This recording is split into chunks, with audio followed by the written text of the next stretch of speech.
السلام عليكم ورحمة الله وبركاته صاحب يال كلنت وعن أو ناقصن ملكستو الدنيا أتكتشوكتان كنا سود وادا وربحيردي يوركي قدام بيي عيارها صاحب يال إسكيلو بايرن ميونخ iyo ليفربول يحيى توري وعديه kooxda uu la jeclaa wiilka reer Senegal ee Sadio Mane warbixino kooban ayaan idinka haynaa labada laacib ee ka soo jeeda qaaradda Afrika kooxdii uu Yaxya Toure la jeclaa wiilka ay dariska yihiin isku qaaradina ay yihiin ee lagu magacaabo Sadio Mane waxaan kaloo saaxiibayaal diradda aan saari doonaa oo warbixin kooban idinka haynaa kooxda Arsenal oo iska bixi doonaan 6 ciyaaryahan oo muhiim ka ah kooxda lagu magacaabo Gunners taasna warbixin ayaan ka haynaa saaxiibayaal waxaan kaloo aan meesha ka hornayn inta baraha lagu magacaabo Carlo Ancelotti ee maamula kooxda Real Madrid ayaa waxa uu rabaa ciyaaryahan khadka dhexe ka ciyaara kooxda Real Madrid oo rugcada ah inuu mar ilaahay wuxuu ka barayaa ay Sacuudiga ay ka soo doontaan ay wiilkan xunka ay dhaafiyaan odayga duqal ay dhaafiyaan saaxiibayaal haddii aad tahay saaxiib ku cusub barteenan falan subscribe noo saar lagtii shawtur waa noo muhiim waana ku mahadsan tahay saaxiib la jaaqadkaaga waayahay saaxiibayaal kulanti wacan oo wanaagsan dib aan ugu soo laabano wararkii ee faahfaahsan saaxiibayaal laacibka lagu magacaabo Yaxya Toure ee kooxda Manchester City joogay waqtiga dheer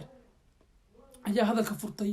oo afka furtay oo yiri laacibka lagu magacaabo Sadio Mane aniga waa hore aan koox la jeclaayo kooxdaasna wuxuu sheegay inaysan koox kale ahayn oo kooxda ku ciyaaray Etihad Istanbul inuu la jeclaa laacibka reer Senegal wiilkan lagu magacaabo Yaxya Toure ee ka soo jeeda dalka Ivory Coast ee qaaradda Afrika galbeedkeeda dhaca wax uu ahaa laacib ku cadaa khaddex wuxuu ahaa quality xilligu joogay kooxda Manchester City laakiin waxa ka buriyay Pep Guardiola oo horeyna saas oo kale uga soo buriyay kooxda lagu magacaabo Barcelona Yaxya Toure khabiir ah oo way araga oo boona sharaxi kara oo dhex fadhido waagu joogay garoonka Etihad Istanbul wuxuuna sheegay inuu mar jeclaan lahaa oo talo wax badan ku siiyay laacibka reer Senegal ee Sadio Mane inuu ku soo biro kooxda Manchester City maadaama uu asagu jiray uu rabayna ninkan laacibka oo ka soo jeeda qaaradda Afrika inuu soo saaro Yaxya Toure wixii wax kale ma ahayn waxa binka ana caawiyo aan kooxda dhinaca gabayga ku dhigan rabay biyo maadaama nin booniga qaban kara socon kara dhalin kara uu yahay laacibka lagu magacaabo Sadio Mane waxaan jeclaa inaan ka soo saaro meel oo aan hagaajiyo oo qaab ciyaareedkiisa hagaajiyo oo meel ilaahay keena aan ka dhiso yiri laacibkan lagu magacaabo Yaxya Toure oo ka soo jeeda qaaradda Afrika gaar ahaan Ivory Coast waxaan kaloo saaxiibayaal eegi doonaa kooxda lagu magacaabo Gunners ee Arsenal waxay iska ciirinaysaa tiro ku dhow 6 ciyaaryahan way iska baxayaan qaar iska baxaya qaar ay iska dirayaan weeye because sababta ay sheegayaan kooxda lagu magacaabo Arsenal waxay la soo rogtay ciyaaryahano badan uu ka mid yahay Kev Havertz uu ka mid yahay laacibka rees lagu magacaabo mid kale oo Timber lana way doonaysaa asaga 45 milyan la yiri halka Rice ay ka soo bixiyeen Declan Rice laacibka lagu magacaabo oo ay West Ham kala soo wareegeen waxay ka soo bixiyeen 105 milyan wariya Arsenal waa tagta wariya Arsenal waa hormada wariya Arsenal waxa laga qaban karo ya Arsenal Fabio Romero wuxuu yiri Arsenal haday milyan baratayba Arsenal haday milyan baratayba dhanuu kala kaxeeyo ya nuu kala kaxeeyo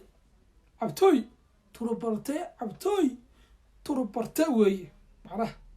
ee koox walba haday milyan bixinayso Arsenal waa bixis wariya milyan Chelsea waa bixis Manchester City waa bixis Manchester United waa bixis Liverpool koox ka dhisan horyaalka Premier League oo aan milyan bixin iyo bof ma jiro ya ayma koox ilaahay keeno oo ka dhisan horyaalka Premier League 6 kooxood waaweyn markii laga rabo Tottenham 5 kale waa bixiyeen horta Chelsea iyo Manchester City iyo Manchester United faraha ka qaadba kuwaas xilli ciyaareed ilaahay keeno ay milyan iyo bof isa bixin malahan ama 2 ciyaaryahan ama 3 ciyaaryahan aysan soo gadan oo kooxda ay ku soo dirin laakiin Liverpool oo kale milyan ma bixin ma maleynaya waxa uu ahaado ilaa Fadicho kala ka soo bixisay waxa ugu sareeya laakiin kooxan kale kullu waa bixiyeen wariyaha koox walba milyan bixinaysa warna Newcastle milyan bixinaysa kulli milyan may saalord maxaa la sameeyay maxaa laga qaban karaa Arsenal milyan may gashay ciyaaryahankii taariikhda ugu sareeyay Arsenal buu noqday ninkaas yaa Pepe waa ku daayay 60 milyan iyo 70 iyo waa ku daayay 105 milyan ay bixiyay Arsenal wax laga qaban karo male Arsenal waxay taas cadeynaysaa inay sanadkan u baahan tahay horyaal Champions League-na meel fiican oo lagu tashan karo inay ka soo baxaan weeye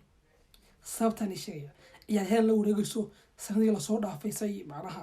ciyaaryahan oo soo wareegayso say wax qabsanayso siday macnaha harakada ku jirta Arsenal xad ma wax loo baahan weeyo kooxdu hadaysan ciidan gadan waxba ma aha kooxdu hadaysan ciyaaryahan gadan ma soo baxayso meel fiican ka soo bixi mayso meel fiican ka soo bixi mayso intaas ku dhaafno wararkii Arsenal waxaan tan ugu gudubgalaynaa kooxda lagu magacaabo Real Madrid horta Carlo Ancelotti waa fakray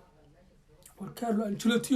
wuxuu yiri maxaa ku fiican oo sanadkan ku soo bixi doontaa qoroyinka wuxuu yiri ninka Luka ma jiro meesha loo baahna khabiir weeyda khabiir anaga waxaan qaban karnaa waxba dhigtay khabiir weey marka wuxuu yiri yarkan ila ma dhigi karo بريسي ولا يجعل نين كان مسعود وناصر وطن كرغبها عايز قدرنا يا أجهد حتى هي قول لكم ما جدي يقدر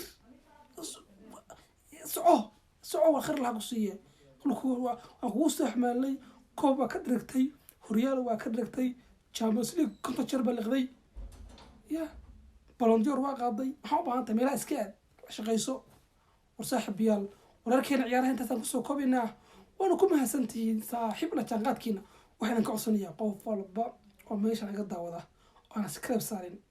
wareey meeshan ugu ceebinina war subscribe noo saar oo like share oo share gareeyo oo la shida kana fahmo